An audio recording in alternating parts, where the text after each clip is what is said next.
when we went, the peasants, the Maria rejected, they didn't want to leave the farm. She says, this is my farm, here is my husband buried, I will not leave my farm, my horses. So we embraced and kissed, and we left the farm, and the officer, when the officer came exactly after 2 hours, he came, and they told us 5 places where we can go, 5 farms, in order not to fall again into the hands of the Germans. And so we did. On the way, we found a truck, a military truck that went back empty, and we stopped him, and they let us in, and we stood in the back of the truck, and we kept Shulamit in the middle, Pnina on their side, and I on the other side of Shulamit, and we kept so, and we say, we are free, we are free, we breathe free, we are free. We couldn't be more excited than we were, that all of a sudden, hiding and being afraid, this will see us, this will see us, all of a sudden we go, and we go to Kovno. And then we come to Kovno, and the driver was so polite, he says, where are you home? I will bring you home. But neither Pnina nor I didn't want to come to our homes. We felt like absolutely we left homes and our families are not there. Her husband is not there, and my wife was also killed by the Nazis. So we couldn't come to our homes. So there was an empty house where the various survivors, they kept together in one house, and they gave us a room in the house. Who needed an apartment? A room for us was a luxury instead of the hiding place, you see. And then the first thing, we went to the priest and we embraced, and Pnina kissed him and he kissed Nina, and we drank wine. He shouldn't drink wine. It was something that incredible. And then I went immediately to the site of the ghetto to see what is about my hiding, my crates. 5 crates were there with my entries of the diary and the documentation.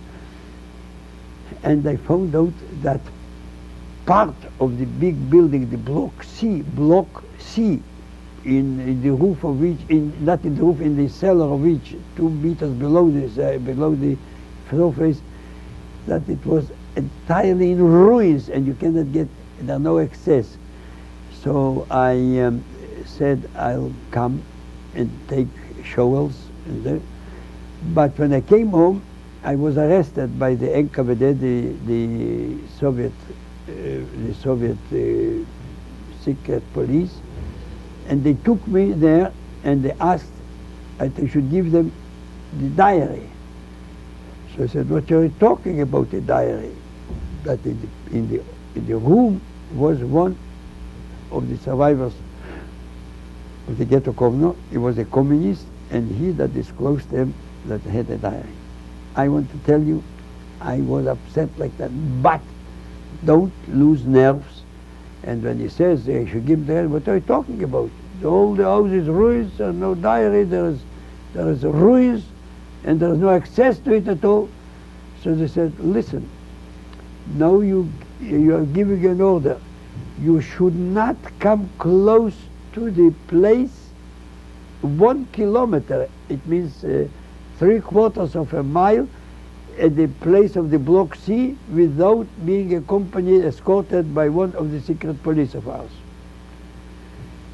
At the very same day, I said to Pnina, we are going that night after midnight to dig out the diary. And luckily survived also Chaifchi Goldschmidt, who helped us in digging in the diary, you see. It was just a happy occasion. And all Kovno knew that I am not supposed I have to give them back the diary. So, and I shouldn't go there. So Chaifchi asked me, Avram, do you get a permission from the NKVD? I said, of course, I would take it, because I wanted that all the risk and all the responsibility should be mine in case we are being caught, you know, corpus delicti. So he could say, I told him that I have a permit from the ghetto.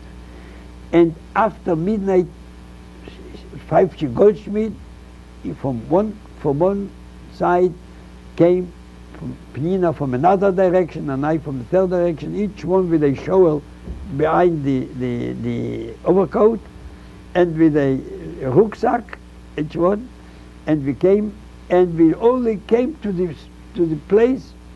It was after midnight at 12:30, I can remember. Pfeiffer, as if he would be in his own workshop. Immediately one started digging. Here we have the first crate. Open, chick-chack, very rapidly, quick, we put in a rucksack, and then he goes to the second place. He had the 5 crates, 1, 2, 3, 4 corners, in the middle the 5th one. So we could know 1, 2 in the middle, the other 2 were on the other side below with no access. So immediately the ghost went in, and in 10-15 minutes we had our rucksacks full with diary. I cannot tell you how happy I was. I was the happiest man in the world, also Penina. And then we apart go, each one went separately in his direction so that you should not, you see. And so the work of my life, it is my life work. I could 3 crates all right, and then the next morning I had to hide it because if they used to come there and come there, the secret police, and they wanted this guy. So Penina had a very good friend of her husband, the town engineer of Kovno, and the trained were a very nice fellow. So his wife was very good, in best relations with Penina. So Penina tells her, excuse me, I have your Hebrew writings, and the Germans might come, the Russians, so could you hide it for me for a few days? So she said, no problem. And she took and she hid it also in until we found a better hiding in a cellar somewhere, you see. And until we escaped, I had to escape from Kovno, because all the time they used to question me, where is the diary, what is the diary?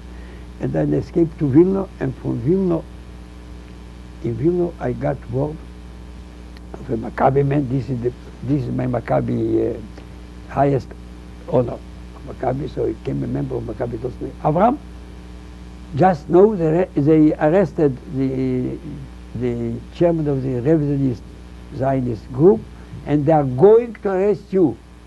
Run away. So I had to leave Penina, and I had to leave Shulamit, and I got to run away. Fortunately, the same day there was a train load of volunteers to the Polish army.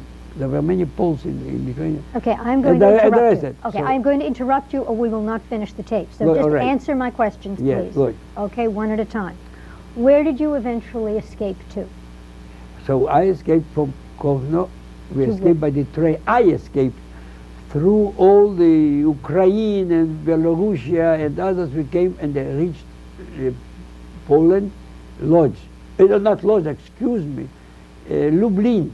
These were all the volunteers came, and they met us in the military band, the volunteers around. Where did you go from Lublin? And there in Lublin I waited 6 weeks until Shulamit and Penina came from Vilna, and then I became one of the leaders of the escape of the Bricha. And they told me that I cannot take Shulamit because only children above the age of 12 can join the Bricha, because it's very risky. So I said, I am not making a move without Shulamit, and since you nominated me as head of this group of the Bricha, I'm responsible. So I said, no, it's not your responsibility. It's a responsibility. If you fail, the whole Bricha fails. But I told them there was no discussion about it, and I took Shulamit, and really, on the way, we had to go by train, by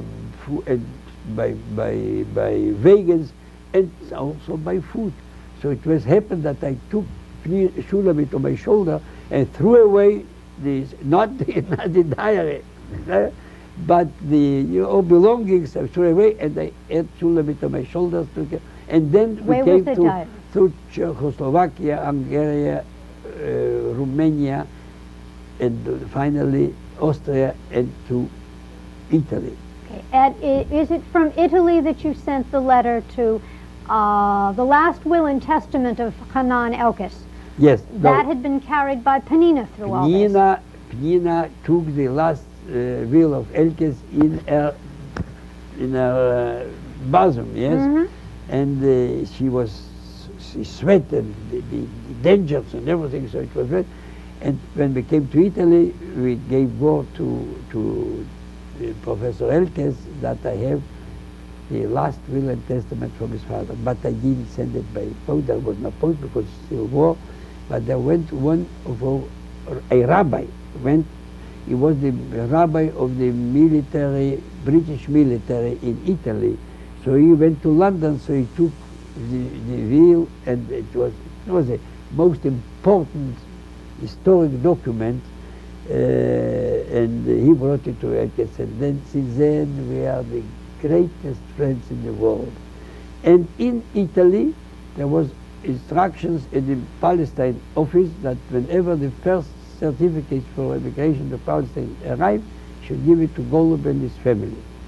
And they really arrived 400 certificates, the last ones in the frame of the white book. So they give it to us, but then came the Palestine Jewish Brigade, who arranged the illegal immigration, aliyah, from Italy to Palestine, and they kept me and they told me, look, we are in uniform, we are soldiers, we can provide the trucks, we can provide the clothing, but we cannot have contact with the Italian police or with the Italian government. Did you? I'm going to have to cut you. So how did you get to Palestine? So I became the secretary of the illegal aliyah from Palestine, and instead of 2 months as they asked me, they kept me 2.5 years, and finally I came by a very special plane, a small plane, because I got word from Tel Aviv that I should not come on a boat to Palestine, and then I shouldn't go by plane because my name is already in the British intelligence as my name, and they're looking for me in Haifa and in the airport. So we had connections with planes, Swedish, we call them the Samovar, for 15, 14, 15, and we went 9 hours. We flew from Rome to Tel Aviv, and there were waiting for me the clandestine aliyah, and immediately, the moment we landed, immediately took us to our homes, and Penina had his brother in Tel Aviv, and this we came to Tel Aviv. Lovely. Avram, thank you. Thank you very, very much. That's it, guys. And now no, we're not. We don't have time for I will not have time. And you've mentioned it. You did a very brief mention.